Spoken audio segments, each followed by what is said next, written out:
Hello. Uh, I am really happy to be speaking to you all today, and I'm going to share my screen 来，now and put my 我 slides 现 up. 在想给大家分享一下我的屏幕。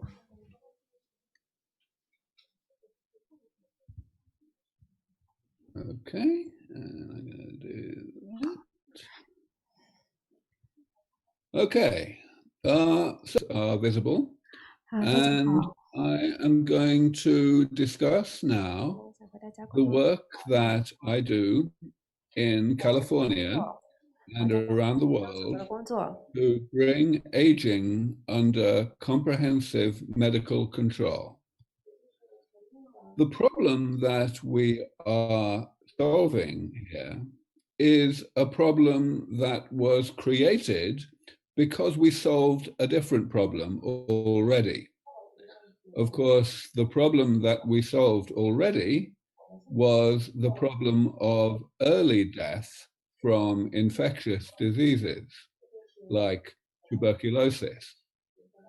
In every country in the world, at least 1/3 of babies used to die before the age of 1. And now that doesn't happen.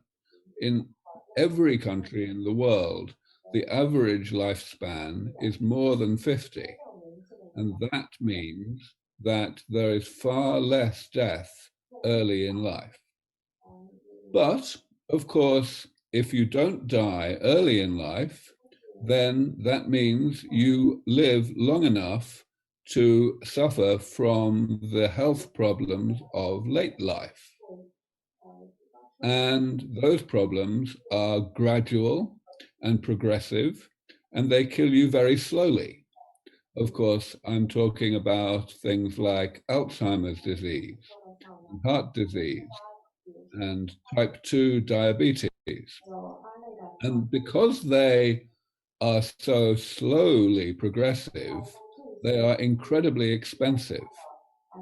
So, for example, in the United States, the proportion of health, of the budget, of the total economy that is spent on healthcare has gone up by a factor of 4 in only 50 or 60 years.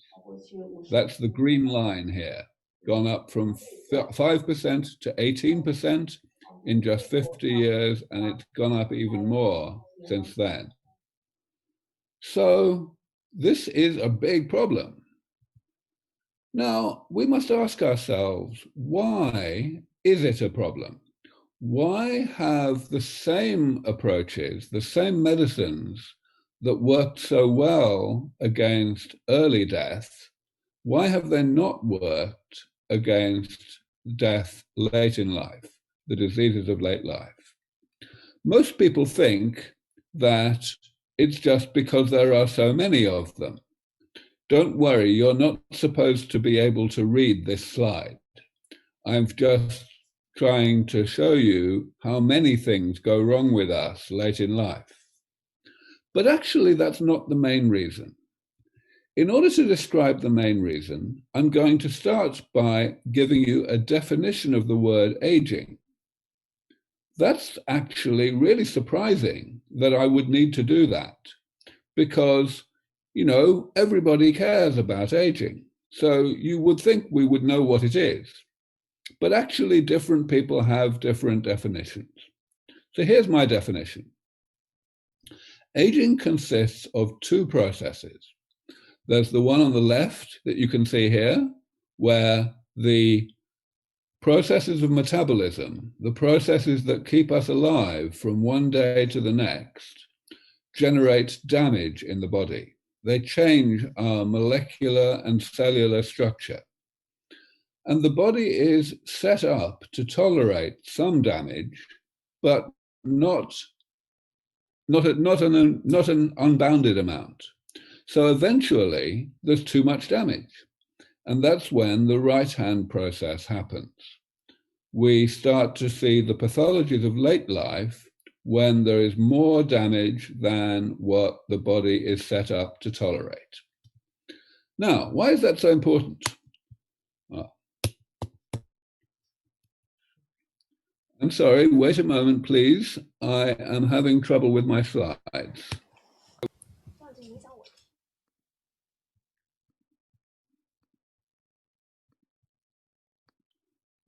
Okay, let's see what happens now. Good. All right. So the thing is that people don't actually define aging in the way that I just described.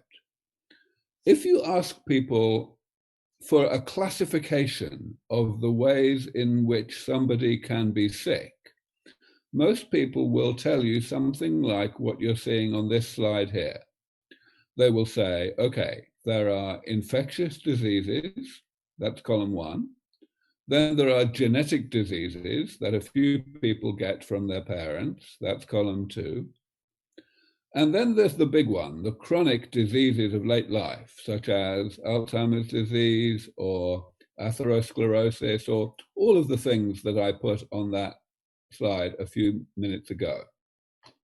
And then most people think that there is this completely different, separate thing called aging itself, which consists of things like frailty, not really diseases.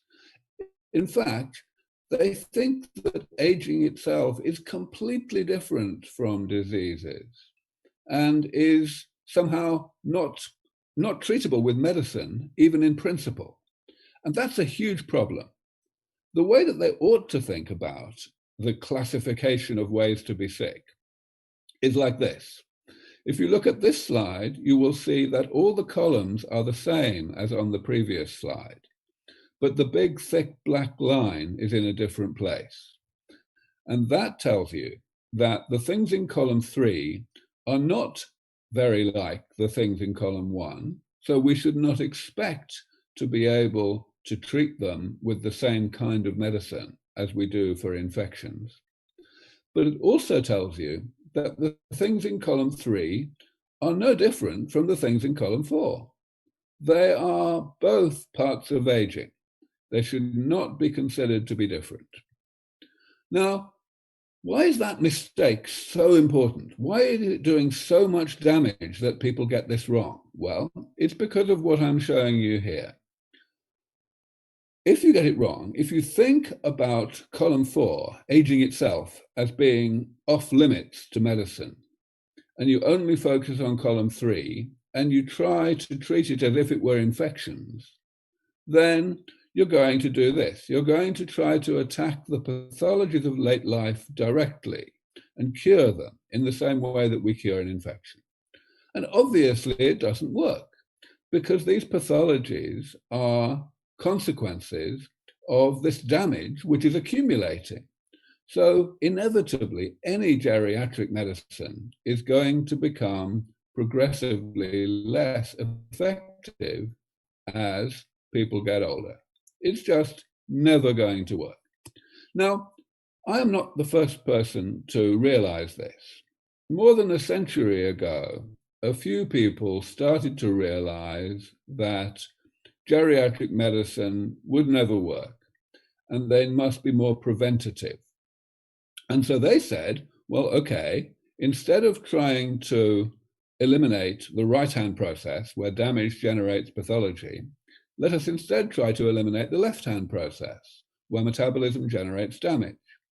And the idea here was that in the living world, we see a lot of variation between different species in how rapidly they age, how rapidly their metabolism generates damage. So people said, well, if we study that variation, maybe we will be able to find out how it works. And then we can use that knowledge to create medicines that cause human beings to create damage more slowly than they normally would. But that doesn't work either. And this is why it's possible to unpick this thing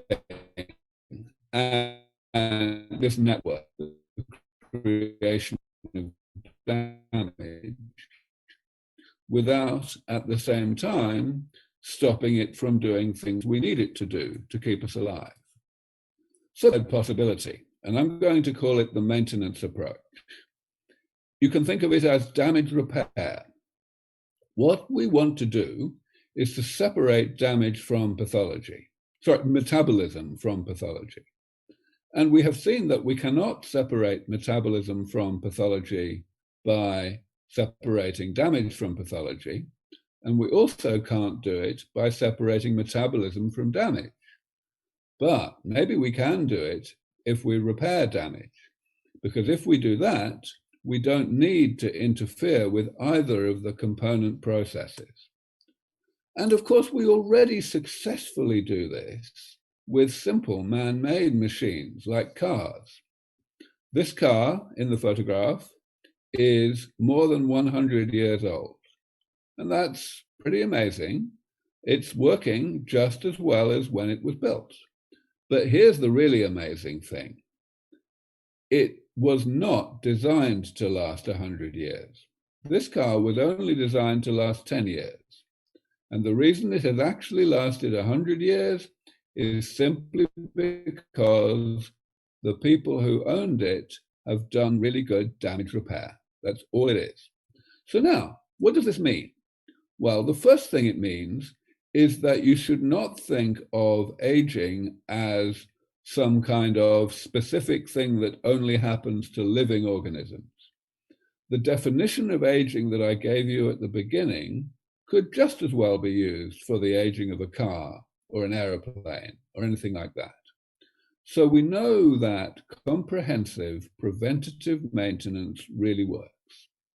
The only uncertainty that's left is about the damage in the middle, the thing that we need to repair, because maybe that's really, really, really complicated as well. And if it is, then maybe this approach is still not practical. But in fact, that's not the case.